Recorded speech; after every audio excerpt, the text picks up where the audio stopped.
কেউ যদি রান্না করে রাখতো, রেখে বলতো যে আজকে তোমার জন্য রান্না করছে, আসো খেয়ে যাও, তাহলে মনে হয় ভর্তা ভাত করে দিলেও আমার কাছে অনেক ভালো লাগতো। মাঝে মাঝে না আমার নিজের হাতের রান্না খেতে আর ভাল লাগে না, বিরক্ত লাগে। হ্যালো এভরিওয়ান, আসসালামু আলাইকুম, কেমন আছেন সবাই? আলহামদুলিল্লাহ আমি ভালো আছি। তো বিকাল থেকে আজকে ব্লগটা শুরু করলাম। আমি না পেঁয়াজ অনেকগুলো আনছিল আপনাদের ভাইয়া, 5 কেজি প্লাস আনছিল। তো মানে পেঁয়াজ ছিল আমার, তবু সে 5 কেজি আনছে। তো আমি ওই পেঁয়াজগুলো নষ্ট হবে বলে এই জন্য আমি নেটে করে ঝুলাই রাখছি বারান্দায়। বারান্দায় আমাদের আলহামদুলিল্লাহ মনে করেন অনেক রৌদ্র আসে, গরমের দিন রৌদ্র আসে, শীতের সময় আমার রৌদ্র দরকার, তখন কিন্তু রৌদ্র শীতের দিন আসে না। তো তার সঙ্গে সঙ্গে রসুনও ছিল, রসুনও রেখে দিছি। তো এখন আমার সেলফের পেঁয়াজগুলো শেষ হয়েছে, এখান থেকেই মানে পারবো পারবো বলে যে সবগুলো আবার নিয়ে যাব, নেওয়া হচ্ছে না, এখান থেকে 2-3টা করে নিচ্ছি, নিয়ে রান্না করব। তো আমি এদিকে একটা ডিমও সিদ্ধ করতে দিছি। অনেক দিন পর আপনাদের ভাইয়াকে বলছিলাম যে একটা লেয়ার মুরগি আনবা, ওই যে পেটের ভিতরে ডিম থাকে না, লাল লেয়ার মুরগিগুলা, ওগুলা কিন্তু অনেক মজা লাগে আমার কাছে। ওই যে সোনালি মুরগির থেকে আমার কাছে মনে হয় কি লেয়ার মুরগিটা অনেক মজা। আর ওর পেটের ভিতরে যে ওই যে ডিমের সঙ্গে ডিমের স্তনগুলো থাকে না, ওগুলো আমার মা আগে খেতে দিত না, বলতো কি যে ওগুলা খেলে নাকি বাচ্চা কাচ্চা হয় না। তো এখন তো আলহামদুলিল্লাহ আমার বেবি হয়ে গেছে। জানি না কেন বলতো, মুরবি মানুষের কথা, আপনাদের এলাকায় এগুলো বলে কিনা অবশ্যই বলবেন। তো আমার মাকে না ছোটোকাল থেকে আমি খেতে দেখতাম, আমার খুব ইচ্ছা করতো যে এগুলো কেমন লাগে খেতে, কিন্তু মা আমাকে খাইতে দিত না। ওই যে বলতো যে বাচ্চা কাচ্চা হবে না বিয়ে শাদী হইলে, এরকম একটা আর কি, মুরব্বী মানুষ যেটা তারা মেনে আসছে। তো আমি সেগুলো আজকে রান্না করব, মানে আমি ওগুলো কিন্তু এখন খাই। আমার মা জানেন আমি খাই, তবে আমি যখন বাড়িতে যাই আমার মাকে কিন্তু আমি বলি না যে আমি এগুলা খাই, কিন্তু আমি আমার বাসায় আমি এগুলা খাই।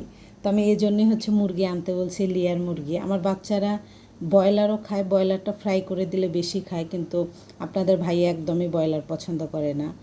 তো তবুও মাঝে মাঝে খায়, মানে একদম আমি ভুনা ভুনা করি তো তখন খায় তেল তেল রাখলে। তো লেয়ার মুরগিটা অনেক দিন পরে আনছে, আজকে আমি মাখায়া বসাবার। ওই পেটের যে ডিমের নাড়ি ভুঁড়ি আছে ওগুলো রেখে দিছি, ওগুলো তরকারিটা মাখানো হলে তারপর দিব। লেয়ার মুরগিটা কিন্তু মাখাইলে বসাইলেও খারাপ লাগে না, আমি গরুর গোস্ত যেহেতু মাখায় বসাই।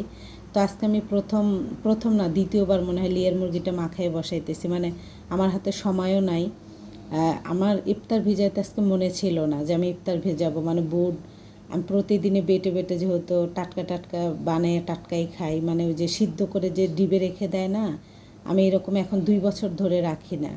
আপনাদের ভাইয়া বলে কি যে টাটকা টাটকা রান্না করলে খাইলেই নাকি ওইটাই মজা লাগে, তো ওর কথা শুনে আমি আর ওই রকম রাখি না। তো আমি গতকালকে সিহারির সময় খেয়ে যে ভিজাবো ওইটা আর মনে নেই, এখন বিকাল আমার মনে পড়ছে 2টার সময় কিরে আমনে ইফতার ভিজাই নেই। তো যাই হোক, এই জন্য গোস্তটাও রান্না করলাম, ছেলেকে বললাম, ছেলে আসছে যেহেতু বাসায় এখন, যে বাবা তুমি কি খিচুড়ি খাবা? মা রান্না করো। ওই বলছিল লুজ খিচুড়ির কথা, মানে ওই যে যেটাকে ল্যাটা খিচুড়ি বলে।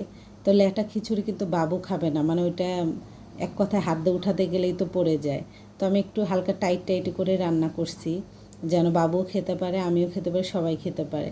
আর আপনাদের ভাইয়াকে ছাড়া কয়দিন ধরেই আমি ইফতার করতেছি, আজকেও আপনাদের ভাইয়া আসবেন, এই জন্য একটু আমার মনটা খারাপও লাগতেছে। আর মাঝে মাঝে কী মনে হয় জানেন, কেউ যদি একটু ভর্তা ভাত রান্না করে আমাকে বলে যে তোমার জন্য ভর্তা ভাত রান্না করছে, আসো খেয়ে যাও, আমার কাছে মনে হয় আমি অনেক খুশি হব। মানে নিজের রান্না খেতে খেতে না বিরক্ত এসে যায়। যখন আমি বাড়িতে যাই, মাছ গোস্ত এগুলো আমার খেতে ভাল লাগে না। আমার মা আর আপুকে সবসময় বলি, আমার বোনকে, যে শাক শুক রান্না করতে, আমাদের ওইদিকে হ্যাঞ্চা শাক পাওয়া যায়, আবার গিমা শাক পাওয়া যায়, ওগুলোই মজা লাগে। কচু এই মাছ গোস্ত আর ভাল লাগে না। তো নিজের হাতে রান্না খেতে খেতে আমার তো এরকম বোরিং ফিল হয়, বিরক্ত লাগে, আর যেতেও পারি না, এই জন্য আর বেশি মিস করি। তো এই যে ডিমও ছিল পেটের ভিতর, আর একটা বড় ডিম ছিল, মানে ওইটা চোকলাটা হয় না, তো ওইটা একটু সিদ্ধ করতে দিছি, সিদ্ধ করে দিতে হবে, না হলে গলে যাবে। আর এই নার মানে ওই যে ডিমের সঙ্গে যে স্তন থাকে নার ভুঁড়ি, ওইটা আমি দিয়ে দিছি ভালো করে ধুয়ে। এটার ভিতর কিন্তু ময়লা থাকে না, এটা কিন্তু হালাল। আর আপুরা কে কে খান এটা অবশ্যই জানাবেন। আমি অনেক মুরব্বীদের আমাদের ওইদিকে দেখেছি খায়। এই যে এই ডিমটা সিদ্ধ করছি, তো এক সাইডে সিদ্ধ হয়েছে আর এক সাইডে হয় নাই, এটা আরেকটু ভালো করে দিতে হবে সিদ্ধ করার জন্য।